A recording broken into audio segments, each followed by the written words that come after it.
Okay, so good afternoon. My name is Mohamed Janabi. I'm the Executive Director of Muhimbili National Hospital, and we are here today to discuss about Waterbirth. It's a new services which it's planned to be introduced in Muhimbili, and I'm here to discuss about the Waterbirth with my guest, Madam Barbara Jane. And Barbara, to start with, can you introduce yourself? Yes, I'm Barbara Jane Harper.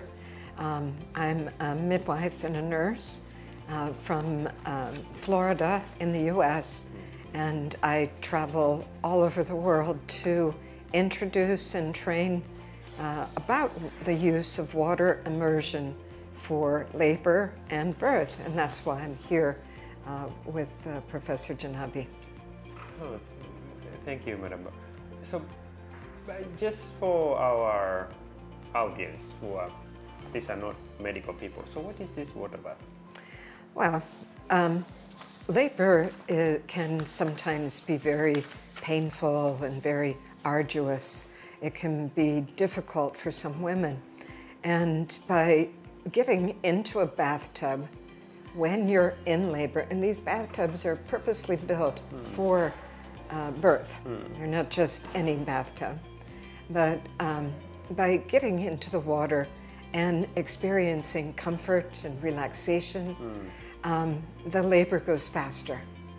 And if the baby starts emerging, you get to second stage when it's time to birth the baby. If everything is well with her condition and the baby's condition, then it's a wonderful consequence to allow the baby to be born into the water.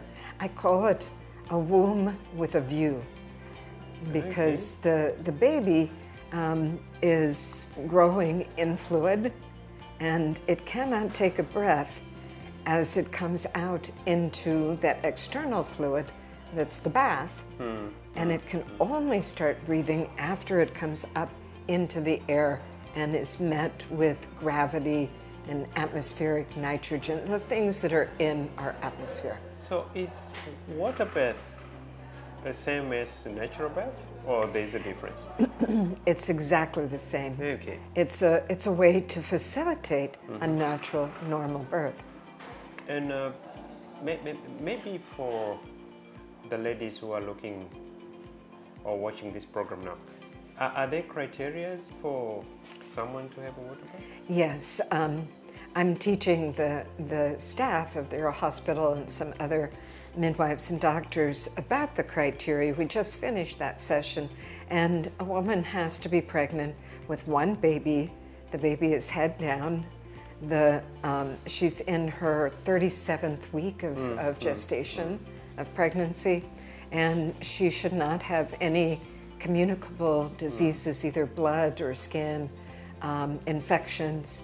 So there's even more criteria, but it's discussed prenatally with the provider, and if she expresses a desire to use it in labor, and then what the effects are for the baby and what's to be expected at this facility. Now, Barbara, tell me one thing. Can you have a water birth at home, or can you have it in hospital? I prefer that as I go around the world, I've trained doctors and midwives in 77 countries with hospital midwives and doctors. I myself enjoyed a home birth, but I also had an experienced midwife, and I was within 10 minutes of a hospital. So that criteria has to be set up. The system has to be there. And in many countries, there is no system for safe transfer from home to hospital. Thank you. So what you are saying here is this is exactly what we are going to start in Muhimbili after you introducing us to it. We are going to start in the hospital and see over time what are possible complications in Waterbirth? The complications with labor can include the reasons that I would ask a woman to leave the bath would be complications with the baby, with the fetal heart rate. Baby has to feel good about what's happening. And we see fewer complications when you compare birth on the bed with birth in the water. We see babies that the labor is shorter, and we see fewer babies having infections or going to a special care nursery after the birth.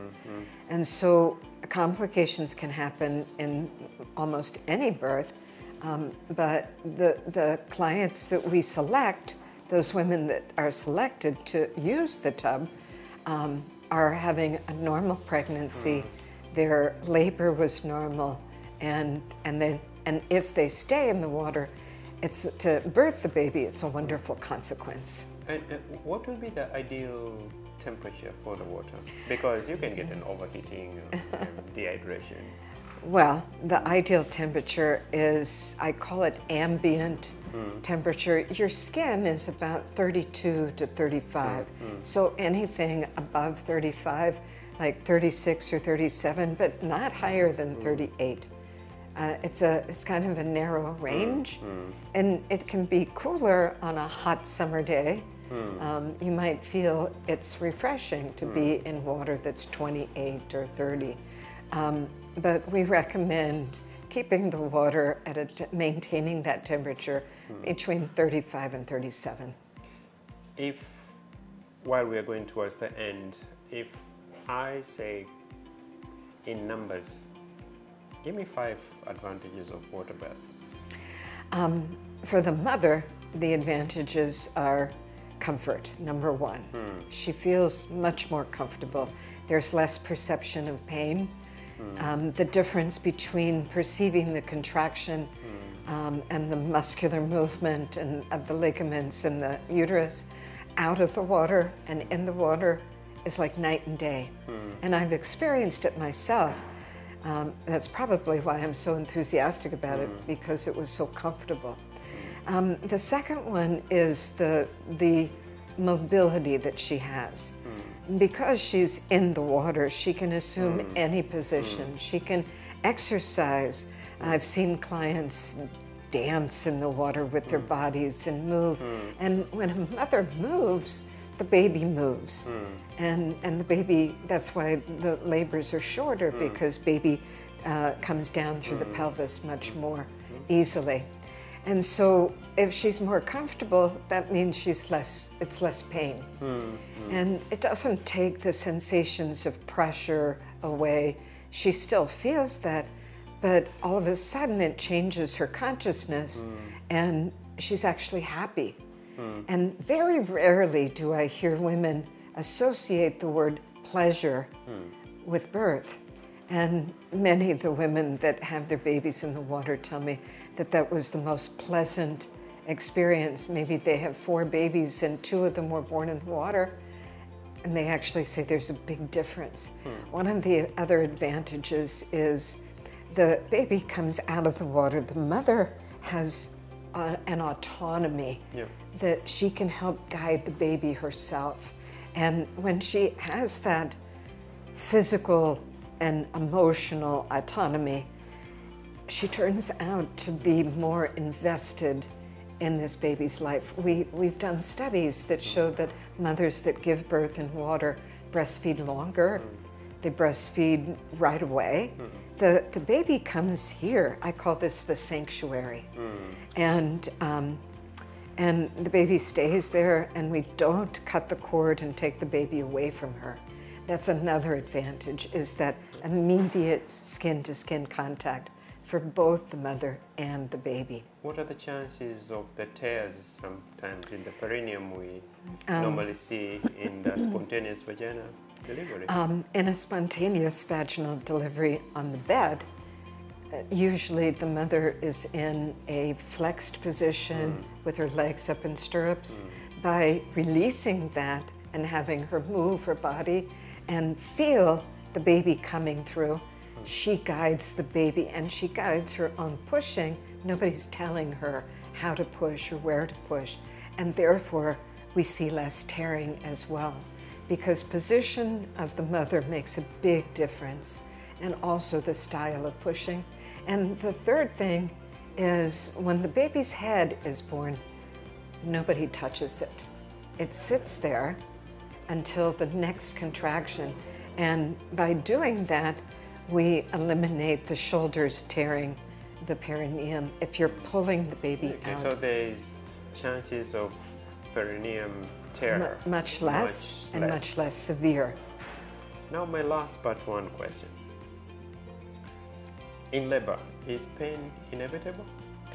Pain in labor is inevitable, and it depends on how you interpret it, because there's an emotional interpretation, there's a physical interpretation, and there's a behavioral. If your mother told you your whole entire life, and all your aunties and all your sisters and all your friends said, labor is the worst, get the epidural because you don't want to feel a thing. And that's where our modern society has ended up. And if we can do something as simple as putting water in a container and getting in and having 90% less pain, I call that a gift. I see the future of not only just the Muhimbili Hospital, but of all of Tanzania. I see the use of water for labor and birth progressing, spreading. Women ask for it. And when they can understand that, yes, they're going to have pain in labor, but this helps them to not suffer through it. It gives them something that eases that pain, that makes them more comfortable. And I believe that God gave us this as a gift to see what normal labor and birth actually, what His plan was. I'm a very spiritual person, and I think that Tanzania holds a key for the rest of Africa, for the rest of the African nations. And that key is to put it into the hospital and use it as a sign that it's time that, for me, gentle birth that this produces will bring a different kind of peace onto the earth. Gentle birth means a gentle earth. So my fellow Tanzanians, for the past 10-15 minutes, I was talking with Barbara Jane from Florida. We were discussing about waterbirth. So in one line, what can I say? Is another option which has been brought to us to give those expected mothers another option of the way of giving birth beside cesarean sections. We have heard about the advantages of it: less pain, less chance of a tear, easy movement. It improves the circulation because of the warmth of the water, making she said it here, I'll put it in one line. I discussed this with her in the morning. Pain is inevitable, but suffering can be avoided. So this is another option, another service which will be provided from our hospital, Muhimbili. I really thank Barbara on behalf of the hospital. She donated the first tub, and we have purchased one. It's on the way. It should be, but it's a service which welcome. For more details about waterbirth is available in our hospital, and our wish, we have started in Muhimbili, but it will be rolled out in the rest of the country. And as Barbara said, we want Tanzania Health to be exemplary for the rest of East Africa and the SADC countries. Barbara, thank you very much. And thank you for allowing me to be here. Thank you for introducing waterbirth in Tanzania. It's my great pleasure and honor. Asanteni sana.